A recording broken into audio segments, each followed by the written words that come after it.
చంద్రబాబు నాయుడు గారు 100 రోజుల పరిపాలన పైన మీ అభిప్రాయం? ఒక్క ఒపీనియన్ చెప్పాలంటే సార్, కనీసం ఈ ఏరియా మొహం చూసింది కూడా లేదు సార్. చెప్పాలి అంటే కనుక కరెక్ట్గా చెబితే ప్రమాదం, తీసుకు లోపల చేస్తారు.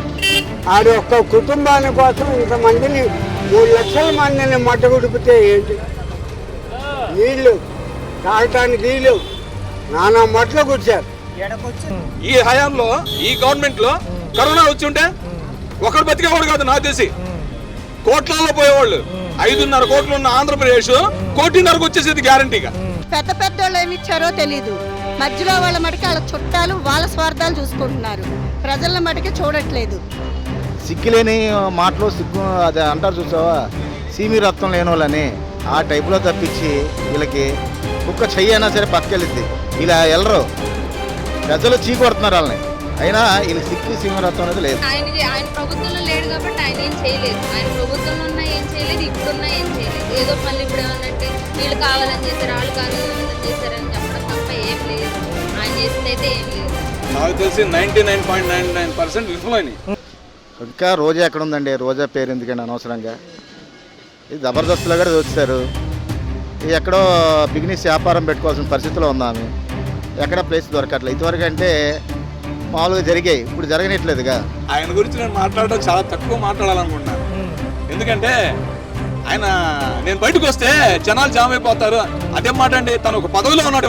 ఆయన హీరోగా ఆలోచించుకున్నాడు. ఎందుకని అంటే ఏం లేదు సార్, ఆయన దేవుడా ఏమన్నా? నన్ను రావద్దన్నారు, నేను రాలేదు అంటున్నారు. వస్తే ఏం జరిగింది సార్? ఒకటి సార్, ఆయన ఇదే సూపర్ హీరో కావచ్చు, ఏదైనా కావచ్చు. తను ఇప్పుడు ఒక హోదాలో ఉన్న పెద్ద నాయకుడు, డిప్యూటీ ఆఫ్ సీఎం. అంటే సీఎం తర్వాత సీఎం అయినప్పుడు అంటే మేమందరం ఆయన పిల్లలే కదా సార్. పిల్లలు చూడండి, తండ్రి రావడానికి ఎవడైనా అడ్డం పడాలా? ఎవడో వస్తాడని ఆగిపోతాడా? అది ఎంతవరకు సార్ రైట్ సార్? మా కూరగాయలు తెచ్చిస్తానన్నారు, కూరగాయల్లో దాంట్లో పచ్చిమిరగాయలు తొక్క కూడా రాలేదు.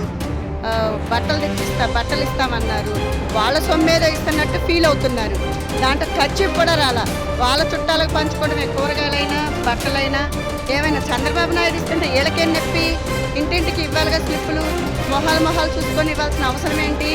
మొహాలు చూసుకునే వాళ్ళు ఇళ్ళకి తీసుకొని ఇచ్చుకోవాలి. ఇంటికి వచ్చి ఎందుకు ఇవ్వాలి? మాకైతే ఖర్చు కూడా రాలే దాంట్లో. రోజా ఎందుకండి? అది ఎక్కడో డబ్బా కొట్టుకొని కూర్చుంటది. దాంతో దేనికి? డబ్బా కొట్టుకుని దేనికి? దానికి ఇక్కడ కూర్చొని రమ్మనండి. ఎవరైనా వచ్చారా? వచ్చి 2 సార్లు దిగెళ్ళాడు డాక్టర్, అంతేగాని ఆమె రామనండి ఇప్పుడు ఇక్కడికి. ఆ వాటర్ అమ్ముకున్నారు. బాటిల్ వచ్చి 5 రూపాయలకు అమ్ముకున్నారు. బాటిల్ ప్రతి బాటిల్ 5 రూపాయలకు అమ్ముకున్నారు. పాల ప్యాకెట్ 5 రూపాయలకు అమ్ముకున్నారు. బోట్లోళ్ళు నేను 5,000 ఇచ్చి వెళ్ళానండి. 5,000 ఇచ్చి నా ఫ్యామిలీని తీసుకెళ్ళా. చంద్రబాబు నాయుడు గారు 100 రోజుల పరిపాలన పైన మీ అభిప్రాయం? 25,000 నష్టపరిహారం అందిస్తామంటున్నారు ఇంటింటికి. వరద బాధితులకి అది సరిపోతుందంటారా? పెద్ద పెద్ద వాళ్ళు ఏమి ఇచ్చారో తెలీదు. మధ్యలో వాళ్ళ మటుకు వాళ్ళ చుట్టాలు వాళ్ళ స్వార్థాలు చూసుకుంటున్నారు, ప్రజల మటుకే చూడట్లేదు. మేము 1,00,000 రూపాయల దాకా నష్టపోయామండి. ఏదైతే ఆస్తి నష్టానికి అంచనా వేస్తున్నారో ఎవరు వచ్చారు? వాలంటీర్లు వచ్చారా? రెవెన్యూ శాఖ వాళ్ళు? వాలంటీర్లే వచ్చారు.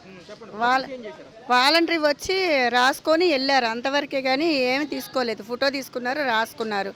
మా నుంచి డీటెయిల్స్ అయితే ఏం తీసుకోలేదు. మా కూరగాయలు తెచ్చిస్తానన్నారు, కూరగాయల్లో దాంట్లో పచ్చిమిరగాయలు తొక్క కూడా రాలేదు. బట్టలు ఇస్తామన్నారు, వాళ్ళ సొమ్మేదో ఇస్తున్నట్టు ఫీల్ అవుతున్నారు. దాంట్లో ఖర్చు కూడా రాలా. వాళ్ళ చుట్టాలకు పంచుకోవడమే, కూరగాయలైనా బట్టలైనా ఏమైనా. చంద్రబాబు నాయుడు ఇస్తుంటే వీళ్ళకేం నొప్పి? ఇంటింటికి ఇవ్వాలిగా స్లిప్పులు. మొహాలు చూసుకొని ఇవ్వాల్సిన అవసరం ఏంటి? మొహాలు చూసుకునే వాళ్ళు ఇళ్ళకి పిలుచుకొని ఇచ్చుకోవాలి. ఇంటికి వచ్చి ఎందుకు ఇవ్వాలి? మాకైతే ఖర్చు కూడా రాలే దాంట్లో. తినుబండారాలు ఇప్పుడు ఆయన గారు చెప్పినట్టు తినుబండారాలు కొన్ని మంచిగా వచ్చినాయి, కొన్ని మంచిగా రాలే. పాసిపోయినాయి, కుళ్ళిపోయినాయి. బియ్యం తినే బియ్యం ఇస్తానని చెప్పి రేషన్ బియ్యం ఇచ్చారు. తినే బియ్యం 5 కిలోలు ఇచ్చినా ఎవరు బెటర్గా? వారం రోజులు తింటాంగా. ఈ రేషన్ బియ్యం ఏం తింటాం? తినేవాళ్ళు ఉంటారు, తిననోళ్ళు ఉంటారు. ముసలోళ్ళు ముతుకోళ్ళు, మాకు బీపీలు షుగర్లు ఉన్నాయి. అవి తిన్నామంటే మా కాళ్ళు పనిచేయవు, చేతులు పనిచేయవు. పక్క చూసుకున్నట్లయితే మీకు సొంతగా మీ పరంగా ఎంత ఆస్తి నష్టం జరుగుతుంది? మాకు ఎక్కువే నష్టం జరిగిందండి. అంచనా వేయలేం కదా, మేము ఇంకా ఏం సర్దుకోలేదు కూడా, అన్నీ ఎక్కడ పడేసాం. వాళ్ళు ఎత్తున్నారంటే ఉరుకుతున్నాం, వీళ్ళు ఎత్తున్నారంటే ఉరుకుతున్నాం. ఎవ్వరు ఏమి ఇవ్వట్లేదు, వాళ్ళకి స్వార్థం చూసుకుంటున్నారు. అంచనా వేసినప్పుడు ఈ ముందస్తున్న 2000 ఇంటికి అన్నారు, అదేమన్నా అందిందా? ఏం అందలేదండి. చూసుకుంటే అయితే కనుక ఏదైతే మొత్తం మునిగిన ఇల్లుకి నష్టపరిహారం వచ్చి 25,000 దాకా అంటున్నారు, అదేమన్నా అందిందా? ఓ పావలా కూడా మాకు అందలేదు. మీకు ఎవరు చెప్తున్నారు, ఎవరిస్తున్నారు? ఇంటింటికి వచ్చి ఏ నాయకులైనా ఇంటింటికి వచ్చి పంచండి, ఇంటి ఇల్లు చూసుకొని పంచండి. అంతేగాని మీరు మధ్యలో ఇస్తున్నారు, మీరు ఇస్తున్నారు, మధ్యలో వాళ్ళు మింగుతున్నారు. మధ్యలో వాళ్ళు మింగితే మాకేమొస్తాయి, ప్రజలకేమొస్తాయి? చూసుకున్నట్లయితే పవన్ కళ్యాణ్ గారు సమస్యలపైన అత్యంత నాకు అవగాహన ఉంది. రెండోది, ఆయన కొత్త కార్యాలయానికి ఇచ్చిన ఫండ్ కూడా రివర్స్ ఇవ్వడం జరిగింది చంద్రబాబు నాయుడు గారికి. ఆ అమౌంట్లో ఏమన్నా వరద బాధితులకి వాడే అవకాశం ఉందంటారు? రూపాయి కూడా అయితే ప్రస్తుతానికి రాలేదండి. రూపాయి ఇవ్వలేదు. ఇచ్చారేమో మధ్యలో వాళ్ళు మింగేసి ఉంటారు. ఎవరెవరో పైడిసీను అంట, ఆయన ఇదిగో కూరగాయలు తెచ్చిస్తామన్నాడు, ఇదిగో అది తెచ్చిస్తామన్నాడు. అదే టేబుల్ టీవీ రాజు అంట, ఆయన సగం ఆయన చుట్టాల వరకు ఇచ్చుకున్నాడు. మాకైతే ఖర్చీపులు కానీ, పచ్చిమిరకాయ తొక్కలు కానీ, డబ్బులు కానీ ₹1 రాల. ఆ బ్రెడ్లు ఏంటో, ఆ వాటర్ బాటిల్ ఏంటో, ఆ ఫుడ్ కూడా మేము తినలేకపోయాం. పాసిపోయిన ఫుడ్డు, పాడైపోయిన ఫుడ్డు, వేడిగా ఉన్నది తిన్నాము. ఆ వరదల్లో వేడిగా లేనిది పడేసాం మేము కూడా. చూసుకున్నట్లయితే ఒక పక్క జగన్మోహన్ రెడ్డి గారు నేను పిఠాపురం పర్యటనకి వెళ్ళారు వరద బాధితుల్ని పరామర్శించడానికి. ఆ సెక్షన్కి సంబంధించి ఇక్కడికి వచ్చినప్పుడు ఇటు ఏమన్నా వీక్షించారు? ఆయన అయితే ఇటేమీ రాలేదండి. తెలుగుదేశం వాళ్ళు వచ్చారు, ఏం చేశారు? ఆయన వచ్చి మటుకు ఏం చేస్తారు? తెలుగుదేశం వాళ్ళు వచ్చి ఆయన చేస్తే పోనీ ఆయన రాలేదని మనం ఫీల్ అవ్వాలి. వచ్చి తిరిగారు, ఆయన చేశారా ప్రజలకి? ఏం చేయలేదు. ఆయన వస్తున్నాయి అమ్మ అంటున్నారు, మరి మధ్యలో వాళ్ళు మింగేస్తున్నారు. దానికి మేమేం చేయలేం కదా. శానిటేషన్కి సంబంధించి అదే మేడం, శానిటేషన్కి సంబంధించి ఏదైతే ఈ కార్యాచరణ చేపట్టారో, రెండోది ఇంకా ఎంతవరకు నీళ్ళల్లో ఉన్నాయి కాలనీ? ఇంకా రాజీనగర్ ఉందండి. రాజీనగర్ అయితే పూర్తిగా పోలేదు. ఇక అటు పోతే అటు ఇక కొన్ని కాలనీలు నీళ్ళు ఉన్నాయి. మాకైతే ఎండిపోయినాయి అని చెప్పి మాకు ఇక్కడ ఏమి ఉంటుందా. నీళ్ళల్లో ఉన్నప్పుడు మాకు ఇచ్చింది ఏంటి వాళ్ళు? Food, water. పోయిన తర్వాత ఏమి ఇచ్చారు? ఏమి ఇవ్వలే. మాకేం దొరకట్లేదు కూడా.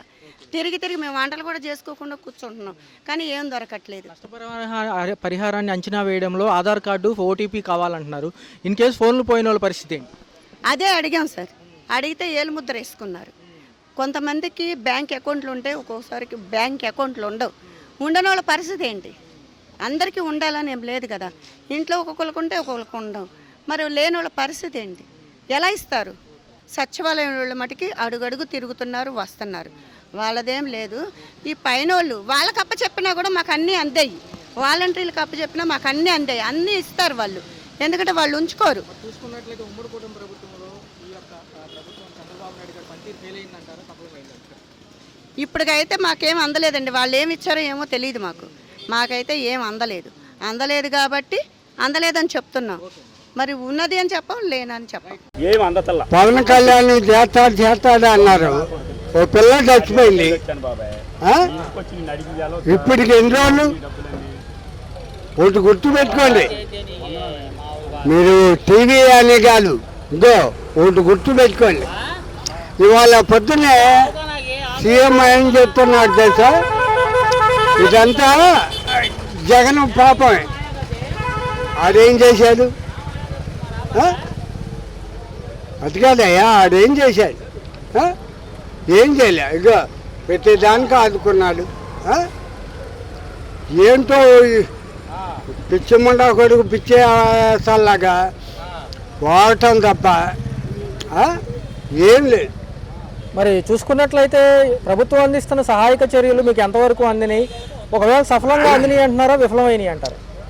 ఒకటి మాత్రం వాస్తవయ్యా, ఏరియా 64వ డివిజన్లో బండా ఉమామహేశ్వరరావు గారు ఎమ్మెల్యే గారు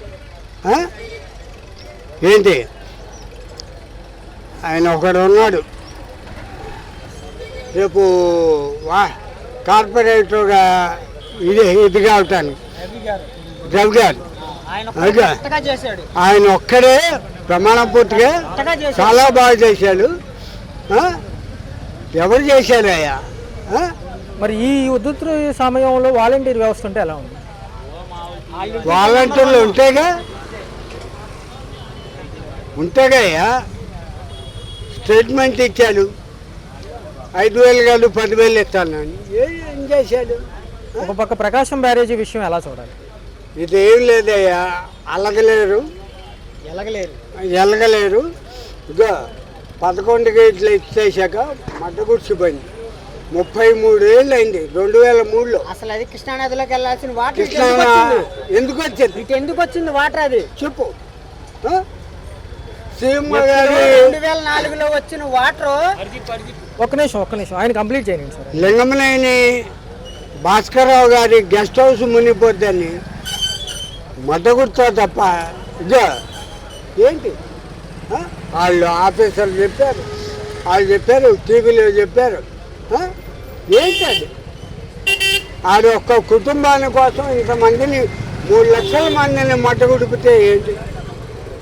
నీళ్ళు తాగటానికి నీళ్ళు నానా మట్లు కూర్చారు.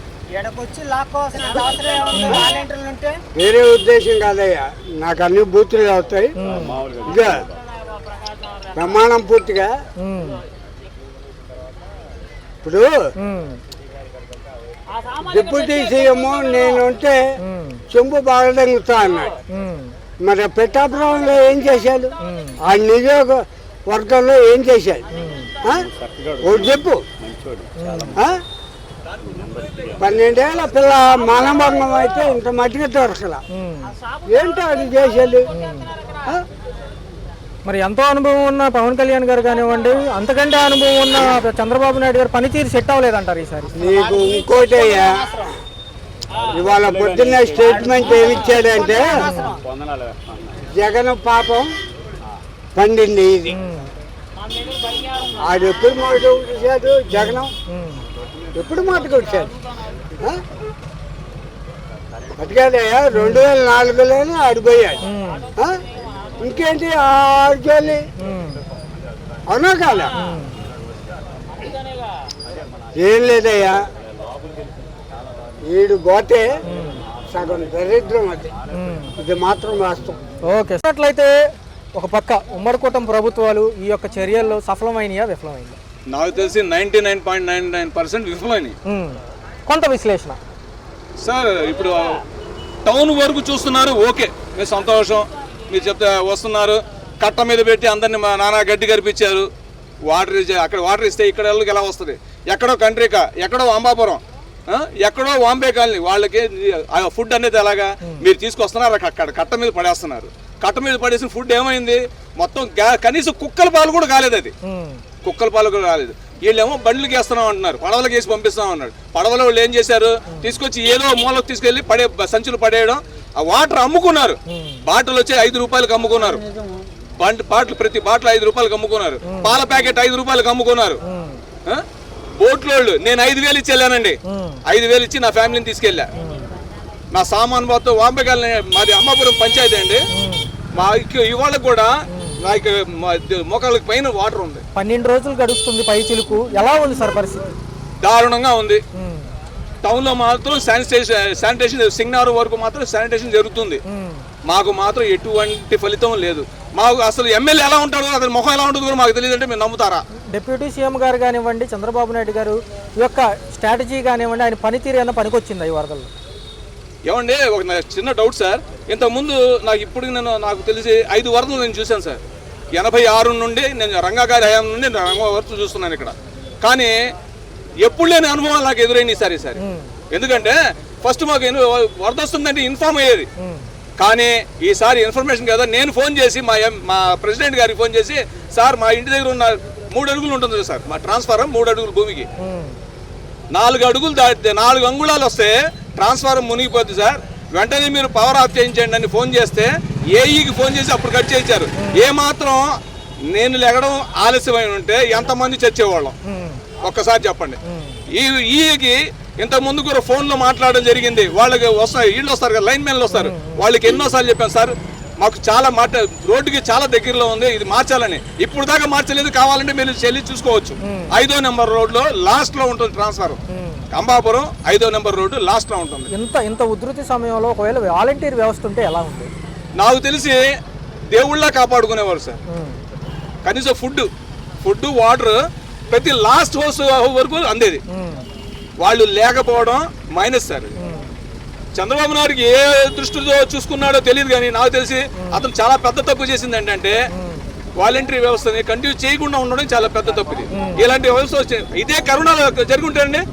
ఈ హయాంలో ఈ గవర్నమెంట్ లో కరోనా వచ్చి ఉంటే ఒకరు బతికేవాడు కాదు, నాకు తెలిసి కోట్లలో పోయేవాళ్ళు. 5.5 కోట్లు ఉన్న ఆంధ్రప్రదేశ్ 1.5 కోటికి వచ్చేసేది గ్యారంటీగా, అది మాత్రం గ్యారంటీ. ఒక పక్క డిప్యూటీ సీఎం గారేమో 5 కోట్లు విరాళం ఇచ్చారు, మాజీ ముఖ్యమంత్రి జగన్మోహన్ రెడ్డి గారు 1 కోటి రూపాయలు విరాళం ఇచ్చారు అంటున్నారు. పేదవాడికి అందే పరిస్థితి ఉందా? సార్ అవి పెద్ద విషయాలు, అది మనకు అనవసరమైన విషయాలు. ఎవడు ఏమి ఇచ్చాడు ఏమి అనవసరం, మనకి ఇక్కడ జరిగిన దానికి ఏంటి అనేది ఆలోచన ఉండాలి అంతవరకే. కానీ వాళ్ళ పెద్ద పెద్ద విషయాలు మాకు అవసరం లేదు సార్. ఇప్పుడు నేను ఉన్నాను చిన్న వ్యాపారస్తు, ఏదో ఫోటోగ్రాఫర్ని, నా సామాన్లు మొత్తం కొట్టుకెళ్ళిపోయినాయి, నాకు ఫుడ్ కూడా లేని పరిస్థితులు 0 నుండి స్టార్ట్ అయ్యి మళ్ళీ ఇప్పుడు 0కి వచ్చి నుంచొని ఉన్నాను. నా అలాంటి ఇప్పుడు చూడండి, మెకానిక్ షెడ్ దగ్గర ఆటోను తోలుకుందామని వచ్చేసి ఆ ఆటో కూడా దొరకకుండా రోడ్డు మీద నుంచున్న పరిస్థితి నాది. నాలాంటి వాళ్ళు ఎంతమంది ఉన్నారు విజయవాడలో? ఇప్పుడు 3 లక్షల మంది మునిగిపోయారు. 3 లక్షల మంది కూడా ఇప్పుడు జీవనోపాధి 90% కూలిపోయారు, ఏమీ లేదు. ఇదే అంశం ప్రకారం చూసుకుంటే కృష్ణా నది పైన ఏదైతే రిటైనింగ్ వాళ్ళు కృష్ణలంక వాసులకు కట్టారు అది 3 లక్షల మందిని కాపాడింది అంటున్నారు. దానిపైన మీ అభిప్రాయం? 100% అండి.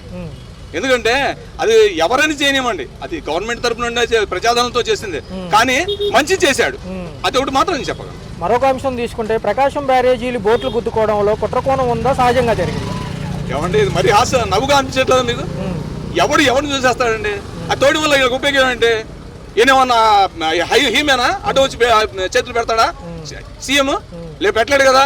అది వచ్చి గుద్దుకున్నా నిజంగా ఒక విధంగా చెప్పాలంటే దానికి ఇవాళ దాని స్ట్రెంగ్త్ ఏంటో అదే మన బ్రిడ్జ్ నిరూపించుకుంది. దానికి అప్పటి ఇంజనీరింగ్ నేను యాక్సెప్ట్ చేస్తున్నాను. మరొక అంశం చూసుకుంటే ఏదైతే మాజీ ప్రభుత్వాల మంత్రులు ఏమైనా సమీక్షకు వచ్చారా? ఇప్పుడు దాకా నాకు మా ఏరియాకి అయితే ఎవడు వచ్చినోడు కూడా దిక్కులేదు సార్. మాకు మా ప్రెసిడెంట్ ఒక్కడే పాప సీతయ్య గారు, ఆయన పేరు గండికోట సీతయ్య గారు, పాప పిచ్చోళ్ళగా 4 వేసుకొని తిరుగుతూ ఉంటాడండి. ఆయన ఎవరికి ఏం కావాలని తిరుగుతూ ఉంటాడండి. ఆయన ఒక్కడు ఆయన ఇవాళ నిజం చెప్తున్నానండి. ఇంకో గొప్ప జోక్ ఏంటంటే ఇవాళ కూడా మాకు గవర్నమెంట్ నుండి ఏ సాయం లేదండి. దానికి నిదర్శనం ఏంటి తెలుసా సార్? మేము తాగే వాటర్ కూడా ఆయన సొంత డబ్బులతో వేస్తున్నాడు అండి ఇవాళకి, సిన్స్ టుడే. సార్ చూసుకున్నట్లయితే ఒక పక్క ఈ యొక్క ఉధృతికి సంబంధించిన అంశాల్లో ప్రతిపక్షాలు పాలకపక్షాలు ఉమ్మడిగా కృషి చేస్తే ఎలా ఉంటుంది? నాకు తెలిసి 100% చాలా బాగుంటుంది సార్. ఎందుకంటే ఇక్కడ ఇప్పుడు తన్నుకునే టైం కాదు ఇది. అందరూ సపోర్ట్ చేసుకుంటూ ఒకరినొకరు సపోర్ట్ చేసుకుంటూ ముందుకు పోయే టైం ఇది. దాన్ని పాజిటివ్గా తీసుకుంటే అంత బాగుంటుందని నేను ఒక పక్క చూసుకుంటే చంద్రబాబు నాయుడు అరెస్టు హయాంలో పవన్ కళ్యాణ్ గారు రోడ్డు మీద తన నిరసన చెప్పి రోడ్డు మీద పడుకున్నారు. మరి వరద బాధితుల కోసం ఏం చేయబోతున్నారు? ఆయన గురించి నేను మాట్లాడడం చాలా తక్కువ మాట్లాడాలనుకుంటున్నాను. ఎందుకంటే నేను బయటకు వస్తే జనాలు జామ్ అయిపోతారు. అదేం మాట అండి, తను ఒక పదవిలో ఉన్నాడు, వాళ్ళ ఆయన హీరోగా ఆలోచించుకున్నాడు. ఎందుకని అంటే ఏం లేదు సార్, దేవుడు ఏమన్నా నన్ను రావద్దన్నారు, నేను రాలేదు అంటున్నారు. వస్తే ఏం జరిగింది సార్? ఒకటి సార్, ఆయన ఇదే సూపర్ హీరో కావచ్చు, ఏదైనా కావచ్చు, తను ఇప్పుడు ఒక హోదాలో ఉన్న పెద్ద నాయకుడు, డిప్యూటీ ఆఫ్ సీఎం, అంటే సీఎం తర్వాత సీఎం అయినప్పుడు అంటే మేమందరం ఆయన పిల్లలే కదా సార్. పిల్లలు చూడండి, తండ్రి రావడానికి ఎవడైనా అడ్డం పడాలా? ఎవడో వస్తాడని ఆగిపోతాడా? అది ఎంతవరకు సార్ రైట్ సార్? తన బాధ్యత తను నిర్వహించాలి అంతవరకే. ఎవడో వస్తా అంటే ఇప్పుడు సీఎం వస్తున్నారని చెప్పి బందోబస్తు ఏర్పాటు చేస్తున్నారు. అతను కూడా అదే జడ్ కేటగిరీ కదా, ఇప్పుడు జడ్ కేటగిరీనా కదా? జడ్ కేటగిరీ ఉన్నప్పుడు క్లీన్ చేసుకుని జనాల మధ్యలో వచ్చి సీఎం గారు కూడా వచ్చి సిగ్నల్ చూసి వెళ్ళాడు. ఇవాళ దాకా లోన్ వచ్చారా? అందరికి 10 సార్లు పేపర్లు చూపిస్తున్నారు మాకు. లోన్కి వస్తున్నారు, లోన్ వచ్చారు వచ్చి ఎవరికి ఏం చేశారు? ఒకటి సార్, ఇదంతా హంబక్ సార్. నేను చిన్నప్పటి నుండి చూస్తున్నాను. ఎవరి స్వార్థం వాడిది. సార్ ఫైనల్ గా చూసుకుంటే విరాళాలు సేకరించడం జరుగుతుంది, పేద ప్రజలకు అందిద్దాం సార్. ఐస్ గడ్డ తెలుసా, కథ తెలుసా మీకు? మంచుగడ్డ కథ తెలుసు కదా? పై చేతిలో పెడితే కింద చేతిలో వచ్చేటప్పుడు వాటరే మిగిలింది. అదే చేతిలోకి జనాల చేతిలోకి వచ్చేది అదే. అంత దూరం సార్. మా ఇంతకు ముందు సోదరుడు చెప్పాడు, ప్రతి కామ్రేడ్ తన వెహికల్ కి 6 నుండి 9,700 వరకు 9,000 మెన్షన్ చేస్తున్నాను సార్. 9,700 వరకు ఇన్సూరెన్స్ కడుతున్నాం. అసలు మేము ఎందుకు కట్టాలి? ఇన్సూరెన్స్ అవుతుంది. మా ప్రతి వాళ్ళకి యాక్సిడెంట్ అవసరం రోడ్డు మీద తీసుకొస్తున్నావా? దేవుడు దండం పెట్టుకుని రోడ్డు మీద బళ్ళని కుదరడానికా? ఎందుకు కట్టాలి? నా కొడుకులకి ఎందుకు కట్టాలంటే ఇప్పుడున్న సింగిల్ సేమ్ సెటిల్మెంట్ 2,000 కోసం మేము లైన్ లో నుంచుంటే ఈడిచ్చే 2,000 కోసం బతకాల మేము? లేకపోతే లైన్ లో తీసుకెళ్లి బండి పెట్టు 3 నెలలకు అవుతుంది. అప్పుడు మేము చూసి చెక్ చేసి ఏమంటారు దాన్ని లెక్కలేసి అప్పుడు చెప్తాడంట. వరద వచ్చినప్పుడు నీటి మట్టం అయినప్పుడు ఫోటో, నీటి మట్టం లేనప్పుడు ఇప్పుడు అంట ఇంకో విషయం, ఆ ఫోటోలు ఒకటి కాదంట, ఫస్ట్ నుండి వీడియో కావాలంట, ఒక ఫోటో కావాలంట. ఎప్పుడు మొదటిది. ఇప్పుడు వరద పూర్తిగా అయిన తర్వాత ఒక వీడియో కావాలంటే ఫోటో. ఎక్కడ నుంచి బూతులు వచ్చేస్తున్నాయి సార్? బూతులు వస్తున్నాయి, ఎక్కడి నుంచి తీసుకురావాలి సార్? వరద తెల్లారుజాము 4 గంటలకు వచ్చింది మాకు వరద. అప్పుడు ఫోటో నువ్వు లేదు తీసుకోగలవా? నీకే వస్తే, నీ కంపెనీకే ఆ బాధ వస్తే నువ్వు మా విషయం చెప్పగలవా?